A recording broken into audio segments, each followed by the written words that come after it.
Assalamualaikum warahmatullahi wabarakatuh. Perkenalkan, nama saya Sari Asteriani R, NIM 210330006. Saya mahasiswa jurusan Bisnis Digital, Fakultas Ilmu Sosial, Ilmu Politik dan Humaniora. Jadi di sini saya akan membagikan materi mengenai materi broadcasting atau biasa dikenal sebagai penyiaran. Nah, yang pertama saya ingin membahas tentang bagaimana sih pentingnya keterampilan penyiaran atau broadcasting itu.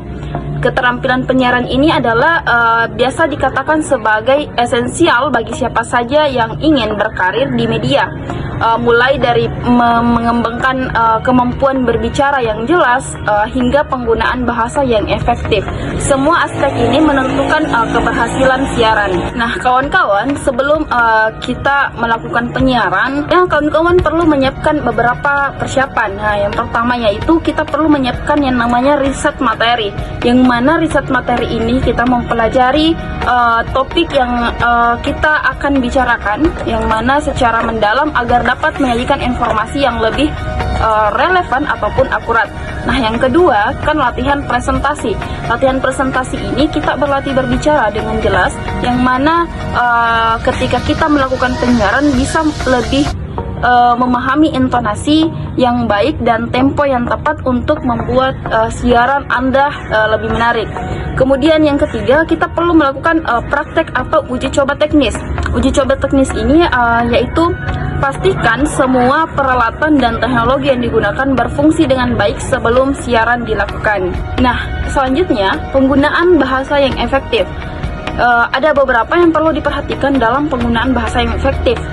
Yang pertama, sederhana. Jadi kita perlu menggunakan bahasa yang sederhana ketika melakukan penyiaran, menggunakan kalimat dan istilah yang mudah dipahami pendengar.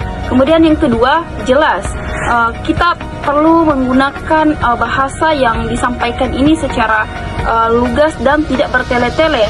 Maksudnya adalah kita menjelaskan to the point seperti apa kejadian tersebut ketika melakukan penyiaran. Kemudian yang ketiga, menarik. Menarik ini maksudnya kita harus memilih gaya bahasa yang segar dan hidup agar lebih menarik didengar oleh penonton baik pun pendengar. Kawan-kawan juga perlu memperhatikan bagaimana interaksi dengan penonton. Jadi yang pertama yang perlu kita perhatikan adalah bagaimana kontak visual, yang mana menjaga kontak mata dengan penonton untuk membangun kedekatan. Kemudian bahasa tubuh. Bahasa tubuh ini menggunakan gerakan tubuh yang ekspresif untuk menarik perhatian. Yang ketiga, umpan balik. Libatkan penonton dengan pertanyaan dan ajak berinteraksi penonton. Yang keempat adalah keramahan. Bagaimana kita menunjukkan sikap yang ramah dan bersahabat kepada penonton. Jadi itulah tadi beberapa persiapan sebelum siaran yang perlu kita siapkan ya. Mungkin dari penyampaian saya kali ini cukup sampai di sini. Semoga bermanfaat untuk kawan-kawan yang menonton dan terima kasih sudah meluangkan waktunya menonton video ini. Ketika